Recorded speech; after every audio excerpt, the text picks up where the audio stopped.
Oh, hello. Can you spare me a few minutes, please? Yes, of course, Rachel. What can I do for you? It's about the book review you've asked us to write as part of the academic writing course. You said we should ask if we didn't know how to set about it. OK. Well, sit down and let's talk about it.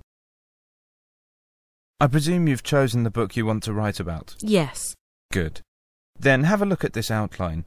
If we talk it through and you make notes on it, it'll help you to structure your review. Right, first of all, what's the name of the book? The Human Mind. Ah, yes, by Robert Winston. It was tied in with a very good television series, wasn't it? So you should start your review with the title and author. The next question is, what character would you put it in? For example, fiction, history, math. Well, I suppose it's science. Can you limit the field a little? How about popular science? Yes, I think that's more helpful. Then I suppose the subject area is the brain. OK.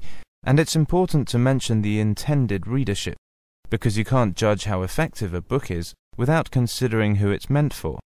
Well, it doesn't assume you know a lot about the subject, so I say it's for non-specialists. It was promoted in general bookshops. Right. Now the overview. What would you say Winston is trying to do? It's very informative, but I think he's also telling us how to make the most of our brains. Then you should briefly discuss the main topics. I'd recommend mentioning the ones that you found the most significant and interesting. Well, it starts by looking back at the last few thousand years and looks briefly at some of the theories that have been developed about the brain and about its importance. It wasn't always considered as important as we now believe. True. And the next topic? I think it should be the structure and activities of the brain that make it function. I found that chapter very interesting, but it was probably the hardest to understand. I'd probably agree with you. Any more topics you want to mention? Oh, it covers so much, like the emotions, memory. But I think the role of the brain in creating personality should be mentioned, because I think that's an important aspect of the book. And then there's advice on how we can use our brains to boost our intelligence. I've already started acting on some of the suggestions. Good luck. Now let's look at the next section of your review, where you should analyse and evaluate the book. This is the main section where you give your own opinions. This first point is really a question of whether we should take the writer seriously. A musician may be qualified to write about music, but it is not necessary to write about the brain, for instance.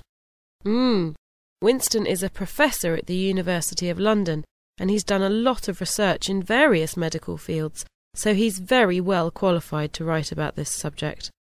What would you say are the strengths of the book? It's a complex subject, but he makes it as accessible as it can be for the general reader.